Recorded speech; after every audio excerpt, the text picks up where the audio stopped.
Welcome to butterfly smart kids. आप हिंदी की पाठ्य पुस्तक खोलिए। आप पेज 6 पर आ जाइए। इकाई 2 अनूठे इंसान। इस इकाई में 2 प्रसंग है। प्रथम प्रसंग फ्रांस के महान शासक नेपोलियन बोनापार्ट के बचपन पर आधारित है, जो हमें सत्य एवं प्रामाणिकता की राह पर चलने की प्रेरणा देता है। आ पाठ में 2 प्रसंग है। पहला प्रसंग में महान शासक फ्रांसना एवं नेपोलियन बोनापार्टનો प्रसंग है। એમના બાળપણનો પ્રસંગ છે, જેના ઉપરથી આપણને સત્ય એટલે હંમેશા સાચું બોલવું જોઈએ અને ઈમાનદારીના રસ્તા પર ચાલવું જોઈએ, એની અહીંયા આપણને પ્રેરણા મળે છે। जबकि दूसरे प्रसंग में केरल की देशभक्त लड़की कौमुदी के सच्चे दान का निरूपण है। बीजा प्रसंग में केरळની देशभक्त बालिका कौमुदीનો प्रसंग છે, જેને દાન કર્યું છે તેનું અહીંયા વાત છે। सच्चे दान का निरूपण है। ऐसा था नेपोलियन। नेपोलियन जब छोटा लड़का था तभी से वह सत्यवादी था। एक दिन वह अपनी बहन इलाइजा के साथ आंख मिचौनी खेल रहा था। इलाइजा छिपी थी और नेपोलियन उसे ढूंढने के लिए इधर उधर दौड़ रहा था। अचानक वो एक लड़की से टकराया। लड़की से जा टकराया। लड़की अमरूद बेचने के लिए ले जा रही थी। नेपोलियन के टकराने से उसकी टोकरी नीचे गिर पड़ी। कीचड़ होने के कारण उसके सारे अमरूद खराब हो गए। वह रोती हुई कहने लगी, अब माँ को मैं क्या जवाब दूंगी। હવે અહીંયા નેપોલિયન જ્યારે નાનો હતો તો ત્યારે એની બેન ઇલાઇજા સાથે સંતા કુકડી એટલે કે આંખ મીચોને રમી રહ્યો હતો। ત્યારે તેની બેન ઝાડ પાછળ છુપાણી છે અને તે નેપોલિયન તેને આમથી આમ ગોતવામાં દોડી રહ્યો છે।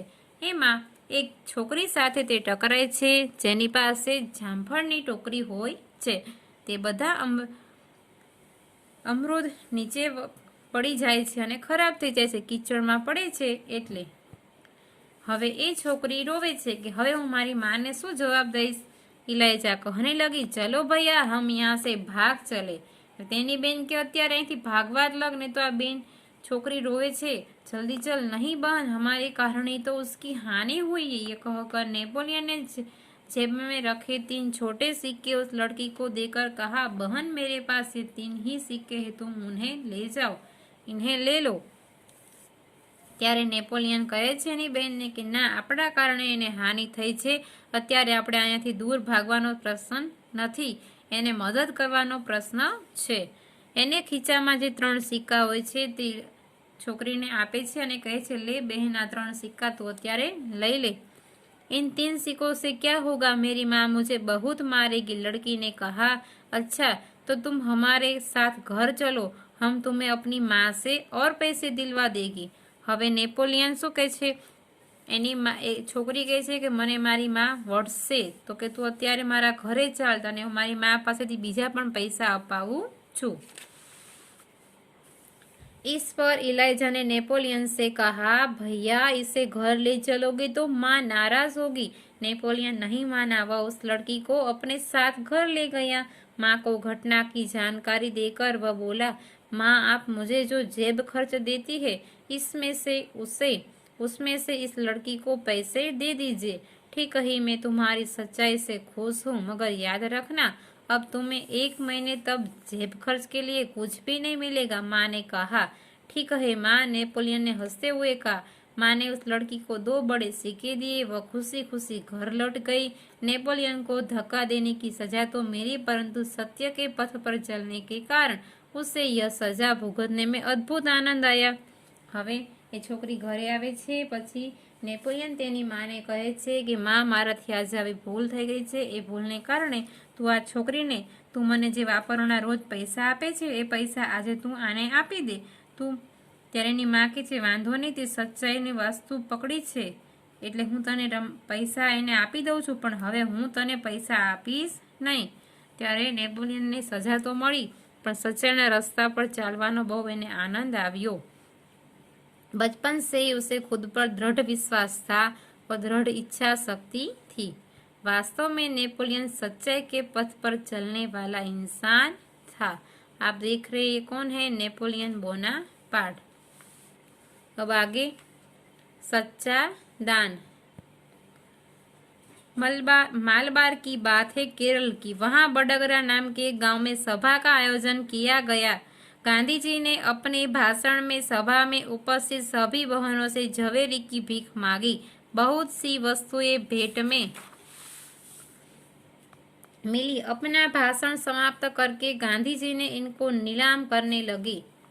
गांधी जी उनको नीलाम करने लगे। उसी समय कौमुदी नाम की 16 वर्ष की एक कन्या धीरे धीरे मंच पर चढ़ाई।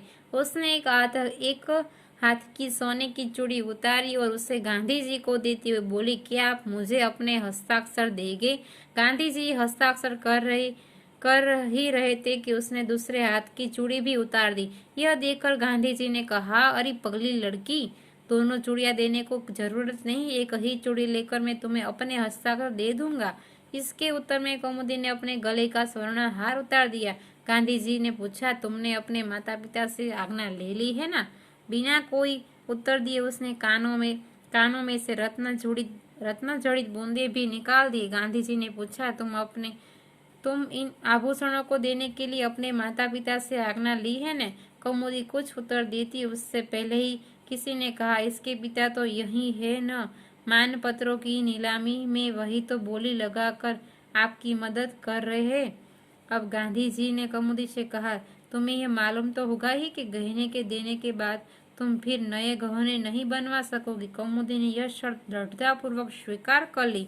गांधी जी ने हस्ताक्षर करने के बाद यह वाक्य लिख दिया, तुम्हारे इन आभूषणों की अपेक्षा तुम्हारा त्याग ही सच्चा आभूषण है।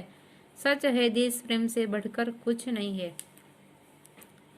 महिलाओं को आभूषण कितने प्यारे होते हैं, लेकिन ये 16 वर्ष की कन्या कौमुदी है, वो कितना गर्व से, कितना भाव से देश प्रेम है उसको, इसलिए वो अपने सारे गहने दे देती है। यहाँ उसका सच्चा दान दिखाई दिया है।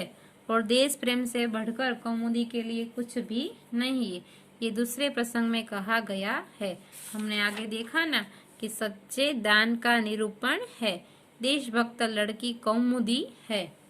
हमने दोनों प्रसंग में से आपको प्रेरणा मिली है। इस इकाई के लिए आपको लिंक भेजी है, उसमें आपको वीडियो देखकर समझौती देखनी है। और इस इकाई के स्वापोथी का वीडियो भी आपको भेजा है, उसकी लिंक है, आपको उसमें वीडियो देखकर स्वापोथी में भी आपको इकाई लिखनी है। और CW में आपको शब्दार्थ लिखना है और अभ्यास का प्रश्न 1, 4 और 6 आपको लिखना है। आपको अच्छे से स्वापोथी और CW में गृह कार्य कर लेना है।